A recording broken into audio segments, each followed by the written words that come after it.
Muito obrigada pela audiência. Agradeço também aos nossos convidados e palestrantes Luzia Hirata e Adeodato Neto. Luzia, analista, especialista em ESG na Asset do Santander. O Dato, estrategista-chefe da Eleven Research. Para quem não me conhece, eu sou Anitta Henriques, eu sou Proposition Sales na Refinitiv, especialista em ESG. Nossa agenda de hoje para o webinar será uma breve apresentação da companhia. Na sequência, faremos a discussão sobre o assunto com os nossos convidados. E, por fim, para encerrar, uma breve demonstração em como podemos ajudar a utilizar os dados ESG de maneira mais eficiente. Falando um pouquinho da parte institucional, a Refinitiv, para quem não conhece, é a antiga unidade de finanças e riscos da Thomson Reuters. Nós temos um legado de mais de 100 anos no mercado.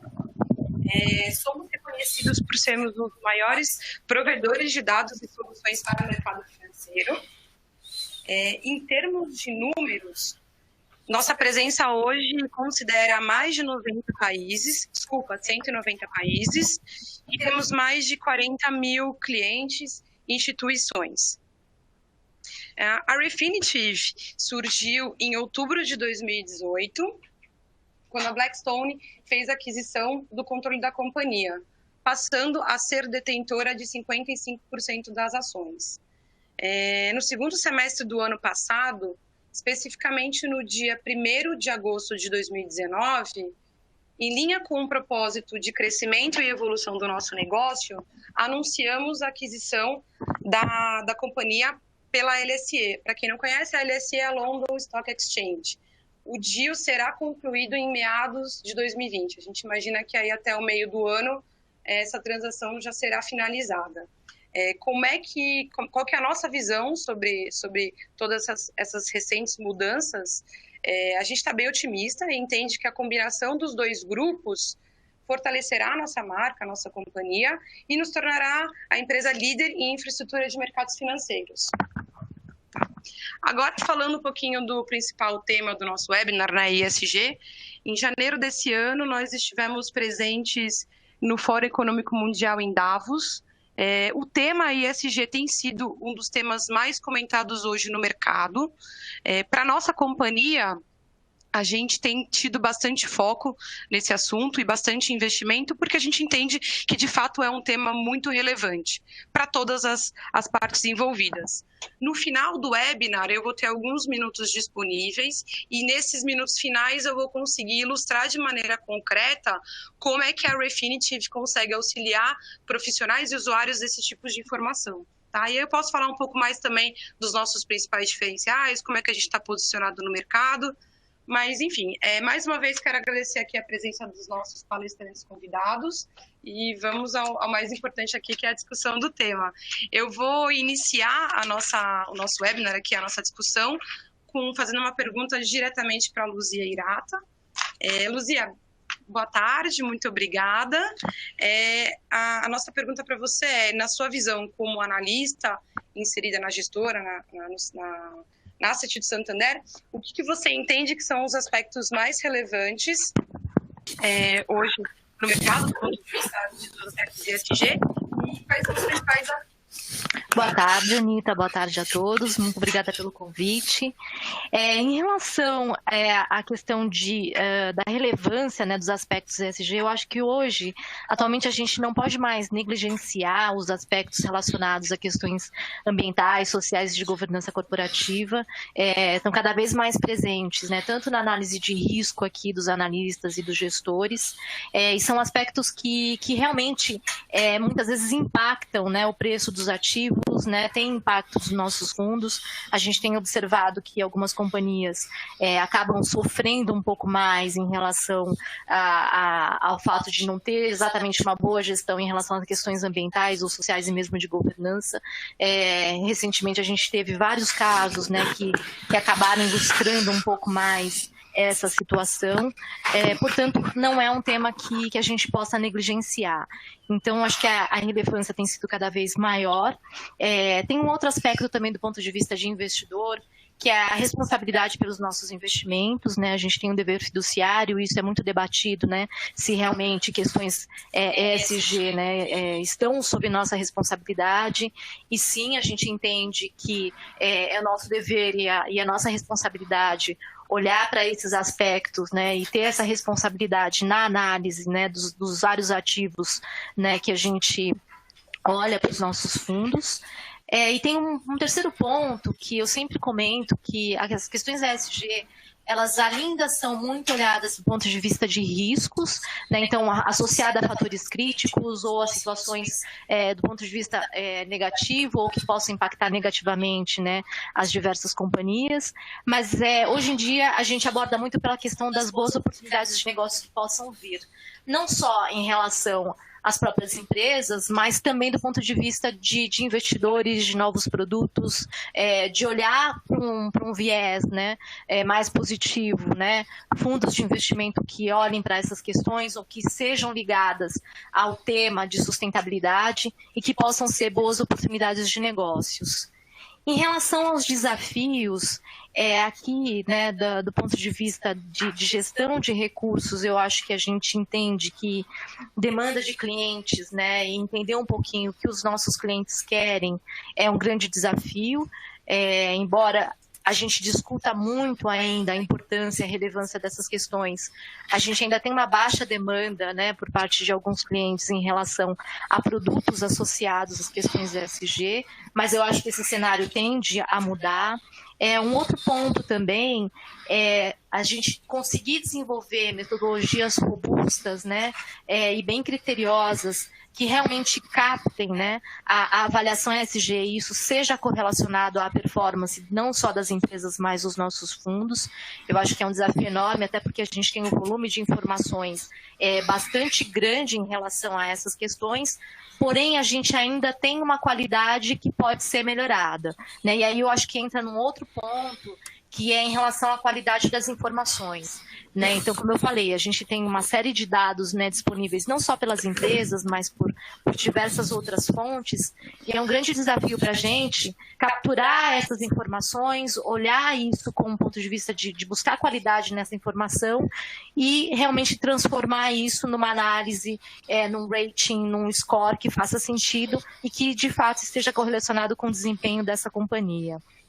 E mais especificamente, um desafio que eu vejo aqui no Brasil, né, mais voltado mais para esse mercado, é que a gente ainda tem um mercado de capitais a ser desenvolvido no mercado de ações, né, quando a gente vai propor um fundo de ações, a gente ainda tem uma certa restrição no número de empresas, no número de companhias, né, que possam ser investidas. Então, a partir do momento que a gente faz uma análise, e se a gente tem uma análise muito crítica, né, em relação ao nosso mercado, a gente fica meio sem opção, digamos assim, né, de investimentos.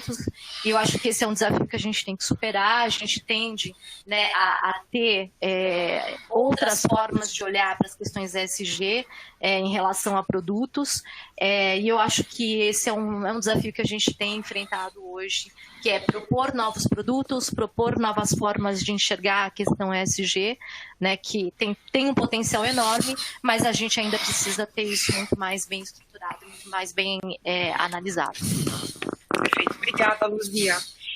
Dato, agora olhando do ponto de vista das companhias que divulgam informações e dados ESG, por que você acha que é importante que uma companhia esteja comprometida em divulgar esse tipo de informação? E qual que é o impacto para ela mediante divulgar ou não divulgar esse tipo de dado?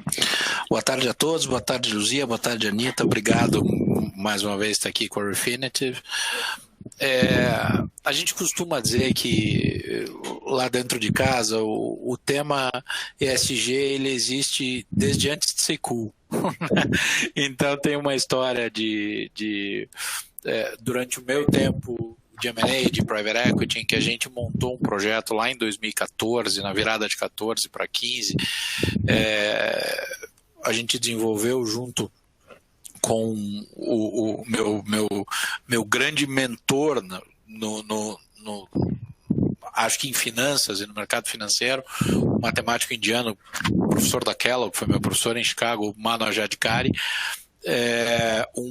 uma maneira de quantificar o ESG nas análises econômico-financeiras, na formação de spread de crédito, e quando a gente olha do lado do equity, na consolidação de taxa de desconto, prêmio de risco e afins.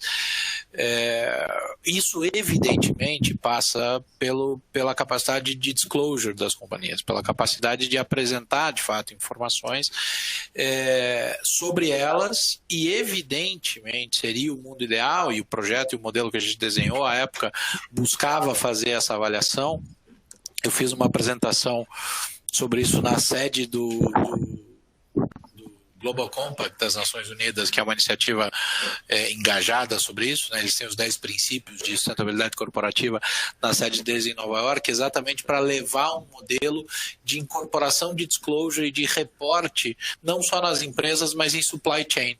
Porque uma vez que a companhia consegue ter visibilidade da sua cadeia de suprimentos, ela consegue mitigar uma série de riscos. Tem um liability management aí que é super importante e que, na nossa visão, conseguiria ser refletido em redução de prêmio de risco, e daí do lado do equity você melhora, evidentemente, a percepção de fair value, e do lado da dívida você pode comprimir spread um pouco, porque você tem maior condição de ter previsibilidade de performance futura.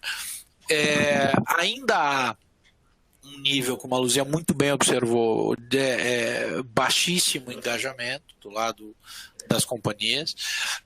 Como qualquer coisa dentro de qualquer dinâmica econômica, a demanda manda na oferta.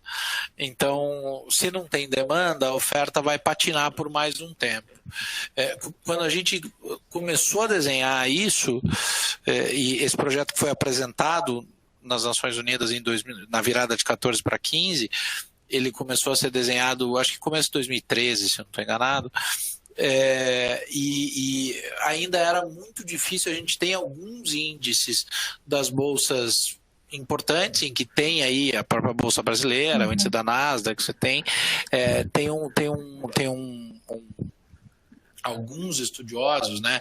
Eccles é um dos grandes publicadores no mundo de questões ligadas à análise de sustentabilidade corporativa, mas é fato que reportar, dar mais disclosure, dar mais visibilidade, ainda é visto pelas companhias como um ato de vulnerabilidade ou de concessão de espaço a um tipo de escrutínio que as companhias não estão dispostas a passar. E diga-se de passagem, as companhias não são de todo culpadas por essa percepção. Porque algumas companhias que tentaram ao longo do tempo, muitas vezes viram, por exemplo, seus papéis, suas ações amassadas pelo mercado, porque ao abrir algum tipo de questão mais sensível, mesmo mostrando que ia endereçar aqueles pontos e que eram aspectos relevantes, o mercado bate na frente para pensar depois. E aí você tem um incentivo perverso, um incentivo contrário, a não aceleração do processo de melhoria de disclosure. O que a gente entende é que, qualquer avaliação, tanto do lado do crédito quanto do lado do equity, ela se baseia na capacidade de antever o futuro. Quanto maior a visibilidade, maior a capacidade de venda. O Kahneman ganhou o Prêmio Nobel de Economia. Uma das grandes ou das lições mais emblemáticas do Kahneman é o acrônimo dele, o WISIAT, que é What You See is All There Is. Ou seja, você consegue tomar melhores decisões quando você tem uma amplitude de informação maior. Isso vale perfeitamente para análise de ESG. Se houvesse uma condição, uma disposição das companhias e uma intenção do lado da demanda, do lado do mercado, de efetivamente pensar em longo prazo, porque se existe sim uma grande transformação, na minha opinião, para trazer ESG, é uma mudança fundamental na cabeça do alocador de recursos, para não chamar ele de investidor, do alocador de recurso, em efetivamente pensar em longo prazo versus o retorno que ele tem que dar na cota marcada ali, semana que vem, mês que vem, no próximo trimestre ou no próximo semestre. Porque a transformação de ESG certamente não acontece no curto prazo. Perfeito, Dato. Luzia, você quer complementar com algum ponto? Eu entendo, eu concordo, né, totalmente com essa questão, né, da transparência e da necessidade de um maior disclosure por parte das companhias, e essa questão, né, das companhias realmente reportarem aqueles pontos mais críticos, né, é fundamental para quem faz análise, para quem está olhando e efetivamente para quem está pensando no longo prazo. É um grande desafio também, né, conseguir essa transparência, né, das companhias. Entendo que tem essa lógica, né, dela se ver prejudicada nesse sentido, mas, por outro lado, eu acho também que a gente tem uma série de informações disponíveis hoje cada vez mais, que muitas vezes a companhia não tem muito como não reportar algumas questões, né, e assim... E ela ainda está muito longe desse disclosure. Então, assim, tem questões que são meio óbvias, que é importante que reporte, né, e que dê seu posicionamento, e a gente ainda observa, assim, uma certa timidez em relação a isso, né? Então, assim, eu sempre bato, é importante, é necessário.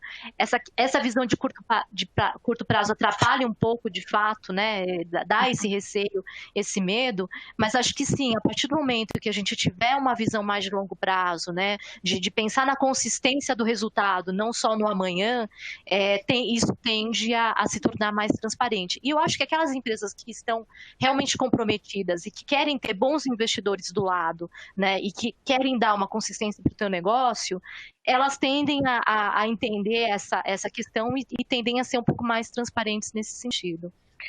Perfeito. Agora, mudando um pouco de lado, né, não falando da companhia, mas falando do investidor ou do alocador de recurso, que foi o termo que o Dato usou, qual que é a dificuldade ou como é que a gente consegue precificar e colocar no modelo de análise de uma companhia essas questões ESG? Existe hoje um desafio muito grande. Como é que vocês entendem que seria o melhor caminho de considerar esses aspectos na análise de uma ação, por exemplo? Existem várias formas, eu acho que não existe uma padronização para isso, tá? Eu acho que é uma discussão enorme. Eu entendo que nem deve haver, porque eu acho que um grande segredo daquele alocador de recursos é justamente conseguir captar, né, essas nuances, né, e com isso usar isso a seu favor. Como eu falei, existem várias formas de você definir as metodologias, de conseguir capturar dados. Lá no Santander a gente tem uma metodologia que foi construída desde 2001, portanto a gente tem um track record dessa metodologia de resultados já há um bom tempo, e é uma forma de análise que vai sempre evoluindo, né? No nosso caso, a gente hoje está num outro estágio de evoluir para essa metodologia de um ponto de vista global, né? De ter uma visão de todos os ativos mundo afora, e eu acho que isso a gente vai mudando e a gente vai adequando até mesmo as questões mais atuais. Então, por exemplo, a gente tem essa metodologia desde 2001, em 2016 a gente fez uma grande revisão para considerar conceitos em relação a engajamento de stakeholders, a materialidade. Então, assim, questões novas vão surgindo, né? E formas de você avaliar, elas vão se aprimorando, e eu acho que esse é uma grande forma de você debater isso. A questão a gente tem uma série de informações, de novo, eu acho que ainda precisamos de mais informações de qualidade para que a gente realmente faça sentido para um gestor transformar essas informações num resultado que seja relacionado à performance daquela companhia, aos resultados que ela vai apresentar, aos indicadores que são importantes do nosso ponto de vista. Perfeito, obrigada, Luzia. Agora, minha pergunta vai para o Dato.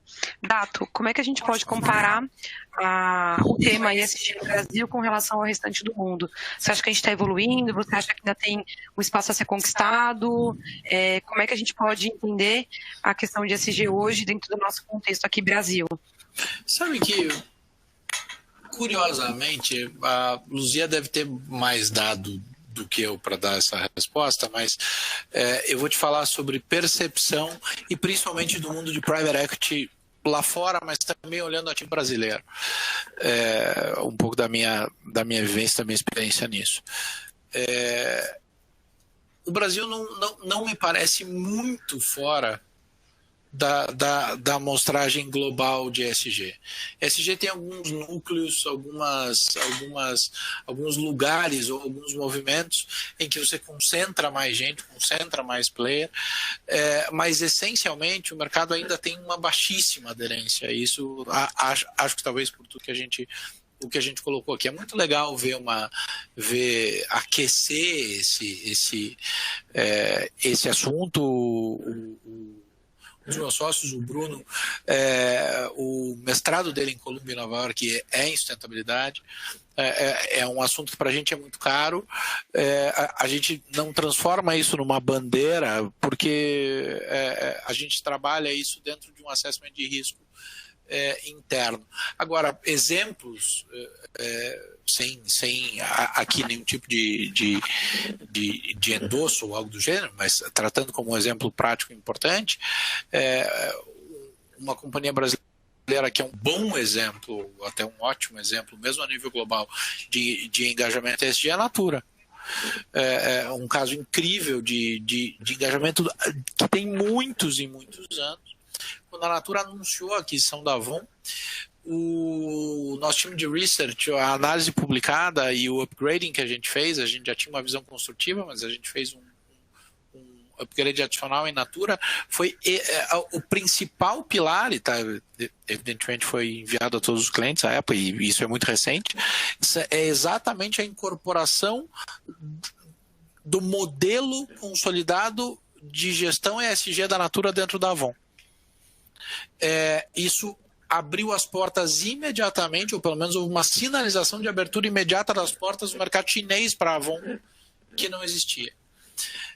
As empresas tendem a mover-se, a capturar retorno. Quando você olha os índices, principalmente o índice da Bolsa Americana de sustentabilidade, quando você olha o comportamento dos ativos no tempo do índice, é muito legal. Você vê que a vol dele é muito menor, e aí você compara com os principais índices de referência, índice Nasdaq, índice S&P 500, tal, e deve ser assim, mas por que a vol é menor? Desculpa, a resposta é óbvia, porque os negócios, os ativos são de maior previsibilidade. A transparência leva à visibilidade. No Brasil, a gente tem a Natura é um grande exemplo, tem algumas outras empresas que vêm fazendo movimentos muito agudos, para citar algumas que eu consigo me lembrar de cabeça, se eu esqueci alguma, me perdoe, talvez a Luzia me ajude, mas o Odontoprev é bastante engajada em uma série de coisas ao longo dos anos, iniciativas. A Movida vem fazendo um trabalho incrível de imersão. Eu tive recentemente com o CEO e com o CFO, e é impressionante como eles estão de fato engajados nisso. São certificados sistema B. Exato. Uma certificação difícil. Pouquíssimas companhias abertas no mundo, né, são certificadas. A Natura foi a primeira, né? Exato. Não, e demanda commitment mesmo, exato, né? É o top-down, né? Do exato. administrador ali para baixo. É uma consolidação, né, de cultura e uma demonstração de visão de longo prazo. Então, eu não acho que o Brasil seja, vamos dizer assim, atrasado em relação ao mundo. Eu acho que o que a gente tem aqui é bastante parecido. De novo, a Luzia deve ter mais dado que eu. Eu me valho da minha experiência e de sensibilidade. Esta informação, esta opinião, asterisco, disclaimer do dado, esta opinião tem valor estatístico zero. Mas é a opinião de alguém que está olhando para muitas empresas, né? Mas a sensibilidade, eu acho que o Brasil deve estar na média do mundo, assim, e aí o mundo, eu digo, mercados mais consolidados, né, países emergentes e mesmo países desenvolvidos. Acho que a gente tem, essa é uma discussão muito importante, né, eu imagino que, por exemplo, para quem assistiu ontem, o debate dos democratas para as eleições americanas, climate change foi um assunto muito importante ontem. Eu longe de querer fazer qualquer tipo de ativismo, não precisa ser não precisa ir muito fundo estudando para entender que tudo que a gente faz impacta o meio ambiente, impacta a sustentabilidade. É engraçado, né? Quando a gente começou a trabalhar com isso e a trazer o componente ESG, você fala em sustentabilidade e o interlocutor pouco familiarizado com isso pensa em abraçar uma árvore, né? Alguma coisa do gênero assim, acho que a abertura da Luzia foi perfeita ao contextualizar o que é ESG do lado da análise, né, como eles fazem no banco, que é realmente um time que tem uma tradição nisso, entender que qualquer projeto sustentável é melhor sob a ótica do investimento, vale para a vida de qualquer um de nós. A chance de você se dispor a pagar mais caro numa televisão que você tenha certeza que vai durar mais tempo é muito maior do que de uma que você acha que ela pode ser mais bonitinha, mas ela vai estragar em 12 meses. O seu investimento na sua televisão da sala ele é mais sustentável. Então, trazer um pouco, descolar isso do ativismo, do ambientalismo é importantíssimo. O G não é à toa. Né? O G vem, o lado de governança vem como consolidador, na minha opinião, dos outros pilares, mas é fundamental, entender que este é um assunto que não vai mais sair da pauta. São as mudanças climáticas. Davos, quando você traz isso, evidentemente você abre espaço para ativismo, abre espaço para discussões. Acho que foi utilizado talvez longe da maneira ideal a imagem da Greta e de tudo que se podia fazer em Davos. Acho que Davos perdeu uma grande ou várias grandes oportunidades de trazer discussões maduras que acabaram dispersas por conta de, enfim, de lado a lado, muito barulho. Mas o fato é que, certo ou errado, no modelo ideal ou não é um assunto que tende a sair da pauta. E essa é uma ótima notícia, né? Se a gente está dizendo aqui que nenhum modelo ou nenhuma assumption, né, de ESG tem efeito ou busca ter efeito imediato de curto prazo, só saber que esse assunto dificilmente sairá da pauta já é uma boa notícia. Sem dúvida. E aí, até complementando um pouco o que o Dato mencionou, nós aqui do lado da companhia da Refinitiv, como provedores de dados para o mercado financeiro, a gente tem tido a mesma percepção. Então, a gente tem sentido uma demanda muito alta por esse tipo de informação de companhias, de bancos, de empresas. Então, a gente tem tido essa sensibilidade muito parecida com o que você falou agora. É um assunto que está muito em alta, é um assunto que está na pauta, e a gente entende que não é uma tendência, é uma realidade mesmo. O lado de corrupção também trouxe muito à tona, né? Exato.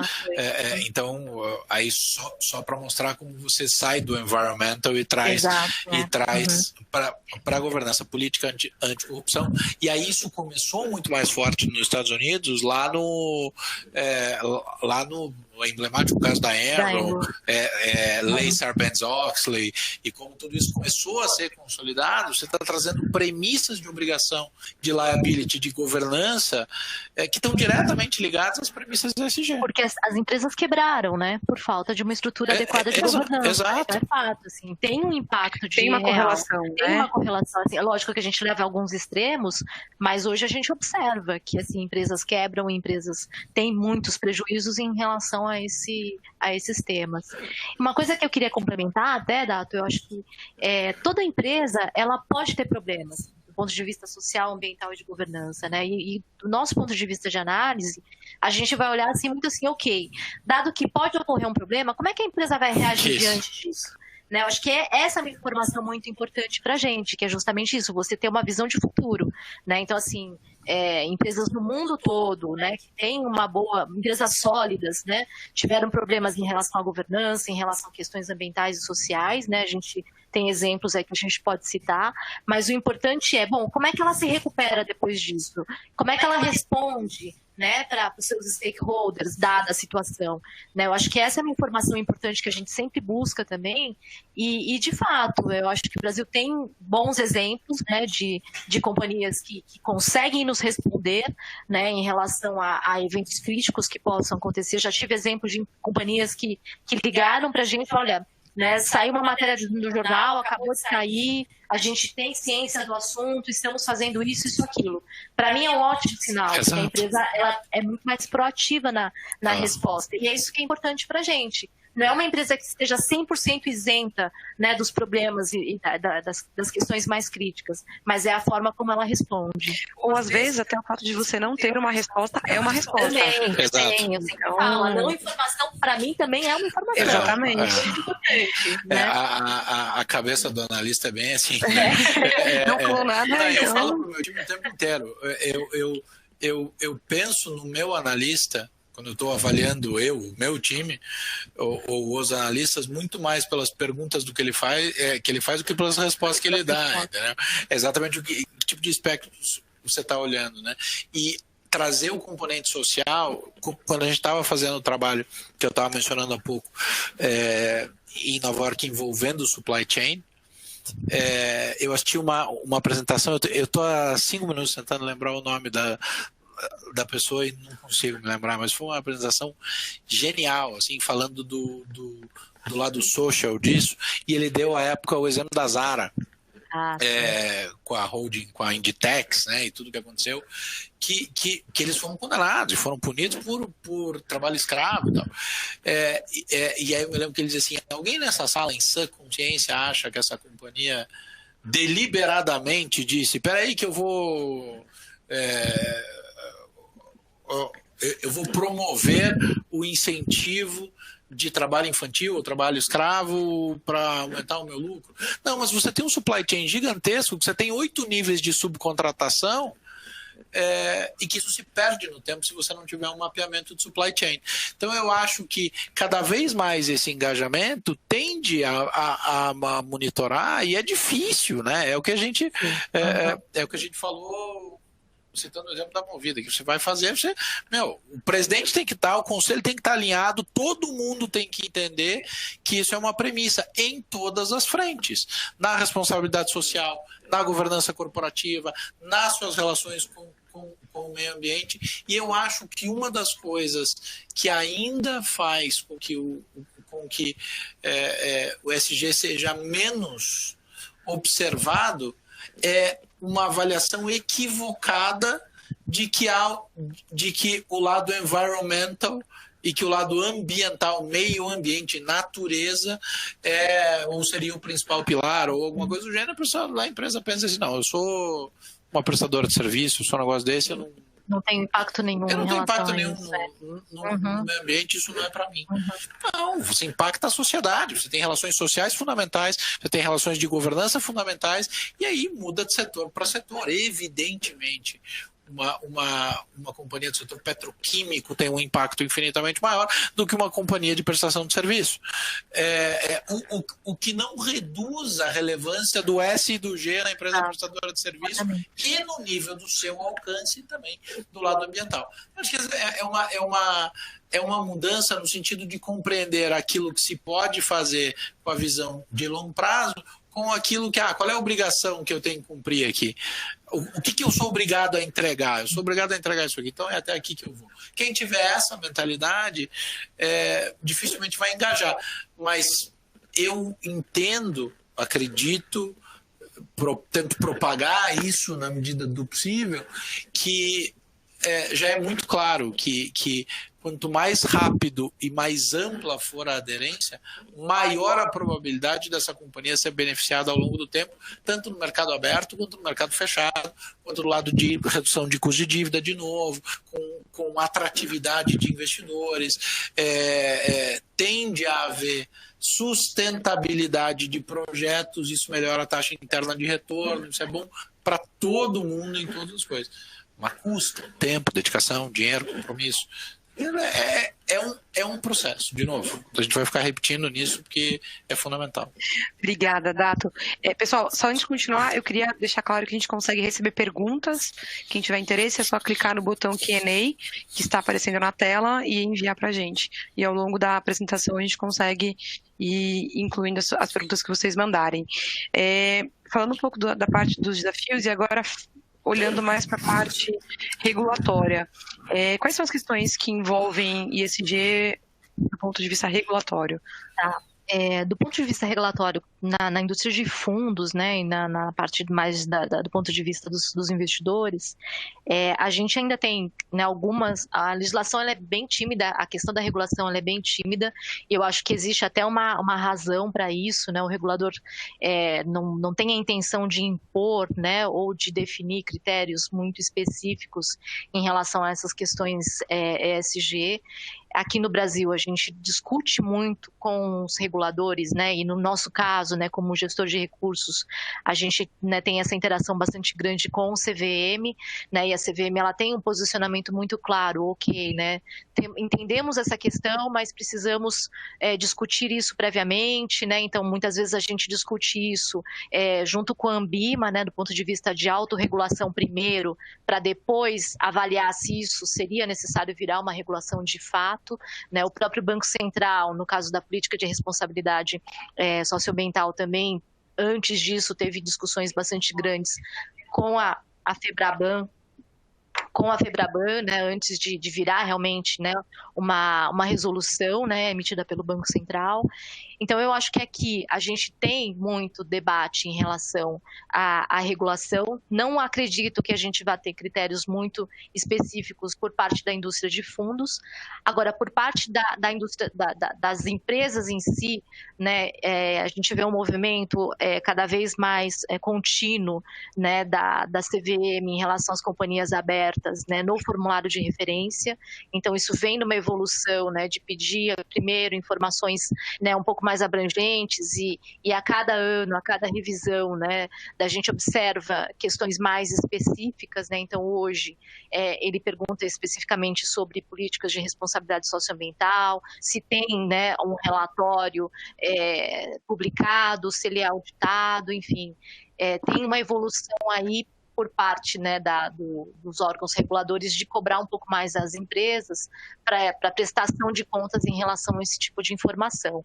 Mas eu não acredito que a gente vá ter uma regulação muito forte ou muito restrita que defina um padrão, né, de divulgação desse tipo de informação, nem para o lado das companhias, nem para o lado dos investidores. Eu acho que essa é uma coisa que deve evoluir, mas assim, não entendo que isso vá se tornar um padrão que tenha que ser igual para todo mundo.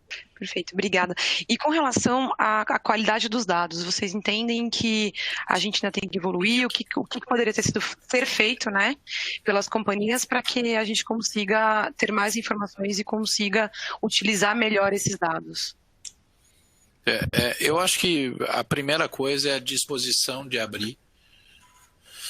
Transparência. Sim, exato. Pode ser resumido em transparência. Como dissemos há pouco, quanto melhor for a minha visibilidade, maior a condição de avaliar e fazer gestão de risco que eu tenho.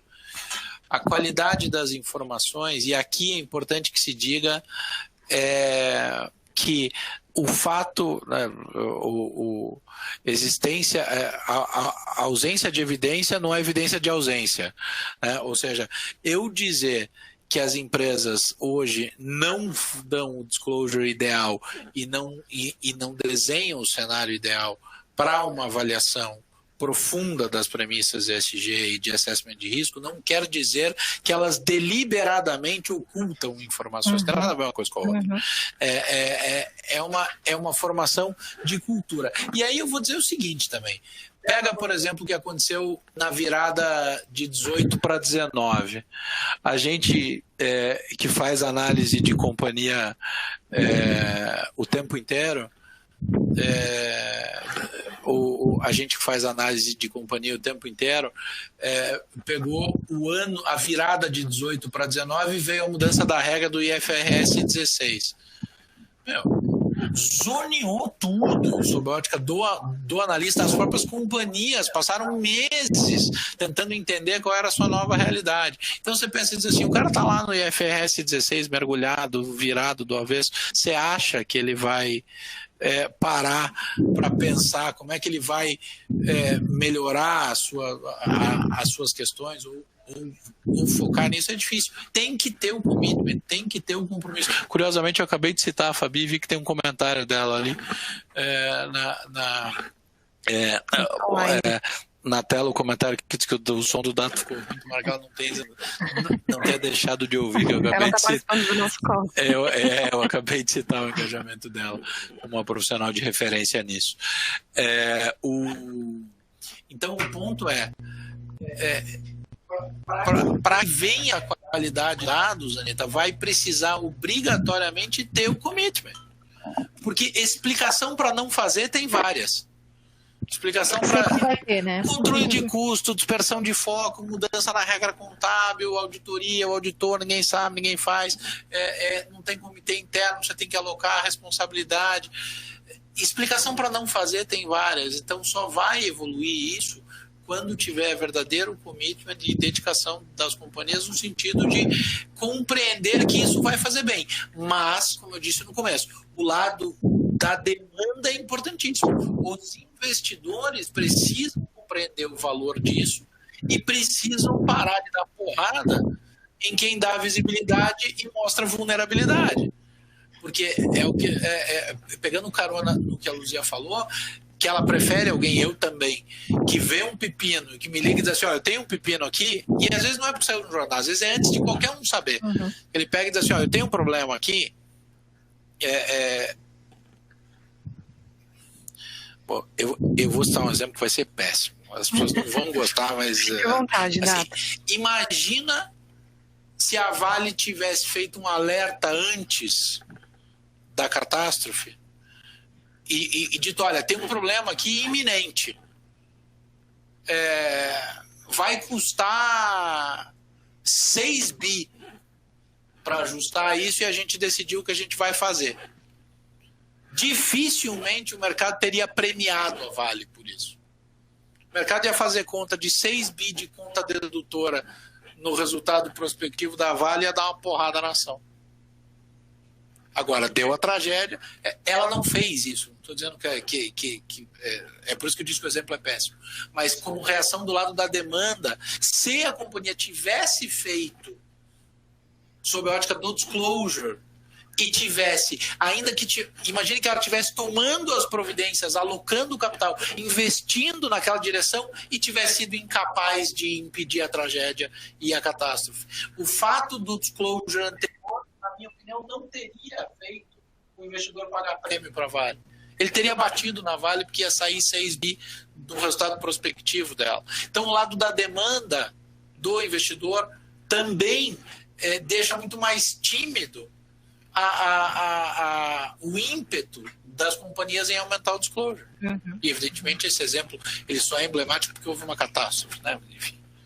Eu concordo. Eu acho que a gente ainda tem uma demanda baixa do ponto de vista de investidores, né? Então, acho que muitas empresas acabam falando para mim, mas o investidor não pergunta, né? A gente não tem essa necessidade de divulgar. Eu acho que essa realmente é uma questão que a gente precisa evoluir muito. Mas é o que eu comento, eu acho que dentro do nosso mercado a gente vai ter investidores de todos os tipos, aquele que não está nem um pouco interessado nessas questões e está olhando para o resultado no curto prazo somente, né? E até aquele que está pensando no longo prazo, que está muito preocupado com a questão do impacto de mudanças climáticas, enfim, de todas essas questões que são, né, vistas como mais longo prazo. E assim, ok, não está errado, eu acho que a gente vai ter isso, faz parte do mercado. O que eu entendo é que assim, tem empresas que estão mais preocupadas em ter bons investidores ao lado, que estejam alinhados às suas estratégias. E para isso, sim, você vai procurar aquele que está preocupado com a sua gestão, né, de sustentabilidade, aquele que está preocupado na sua estratégia em relação a mudanças climáticas. É uma série de questões. Aquele que está preocupado em olhar a cadeia de fornecedores para ver se não tem, né, mão de obra escrava ou infantil. Né? Então, eu acho que a gente hoje precisa realmente conscientizar muito mais o investidor em relação a essas questões, né? Que tipo de impacto isso pode causar e que tipo de benefício ele pode ter, né, ao olhar essas questões. E eu acho que tem muitos, né? Um deles é de minimizar risco, de ter menor volatilidade. A gente pode dar vários exemplos aqui, né? Mas, de fato, a gente ainda tem uma baixa demanda por esse tipo de informação de qualidade. E é por isso que, né, eu entendo, né, e aí vai muito da minha conversa com muitas empresas, né, que realmente dá muito trabalho fazer um relatório de sustentabilidade, né? Um bom relatório, né, que tenha um processo por trás de gestão, de identificação de temas relevantes, né, de participação com seus stakeholders. O relatório é o resultado da gestão, né? Aquilo que o Dato comentou, não é o contrário, né? E fazer publicar um relatório dessa natureza dá muito trabalho, envolve recursos, envolve um monte de gente, envolve capacitação, envolve, né, a análise por parte dos administradores da empresa, né, em aprovar aquele relatório ou não. Eu entendo que é muito difícil, que exige uma série de recursos, mas que não pode ser uma desculpa. Isso não pode ser uma desculpa para não divulgar ou para não aprimorar cada vez mais essas informações. Eu boto com a relatora e deposito um. Pessoal, vocês têm alguma consideração final? Senão a gente já vai abrir para a parte de perguntas. Está ótimo. Não? Então tá bom. Algumas perguntas que a gente recebeu, uma delas é: algum fundo de investimento hoje no mercado brasileiro ou algum grande exemplo mundial, além da BlackRock, focado nesse tema? Então, Luzia, acho que a gente pode até responder de maneira mais ampla. Você tem sentido os gestores demandando mais informações sobre o ponto de vista ambiental, social e de governança corporativa? Se isso tem sido um critério de avaliação mais relevante para a tomada de decisão de investir ou não investir numa companhia? Você sentiu alguma mudança recente nesse sentido ou não? Olha, o movimento que acontece no mundo todo, né, que o exemplo da BlackRock foi por conta da carta, né, que o CEO da BlackRock divulgou, ele divulga ano a ano, e nos últimos anos ele tem enfatizado essas questões, a importância, né, das questões ESG, né, na análise de investimentos. Aqui no Brasil a gente tem alguns exemplos, sim, de fundos que consideram essas questões, mas ainda é um mercado, né, que está bastante restrito.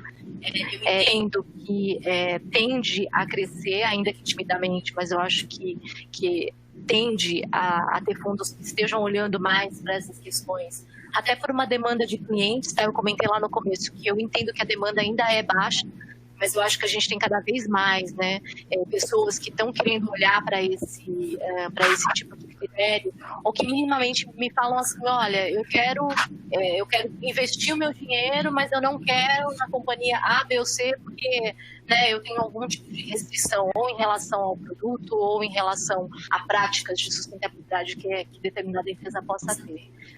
Mundo afora, eu acho que a gente tem muitos exemplos, a gente tem gestores que estão muito focados nessa questão ESG, e muitos desses gestores lá fora, eles olham papéis brasileiros, tá? Então eu recebo às vezes algumas demandas desses gestores lá, né, principalmente na Europa, de olhar assim: olha, qual que é a sua opinião em relação à empresa A, B ou C, me preocupa a questão do desmatamento, me preocupa a questão da floresta amazônica, né, que são grandes temas aí que recentemente vieram mais à tona, né, e os investidores lá fora se preocupam bastante com isso. Então a gente tem alguns exemplos de gestores, além da BlackRock, sim, principalmente na Europa, ou aqueles que estão vinculados a fundos de pensão europeus, que é justamente aquele investidor de longo prazo. Então o cara, assim, ele está interessado em investir no mercado brasileiro, em olhar papéis no mundo todo, aqueles que façam sentido para ele para dar retorno no longo prazo, né? A gente tem gestores aí de fundos de pensão que me dizem assim: olha, se a gente fechar hoje,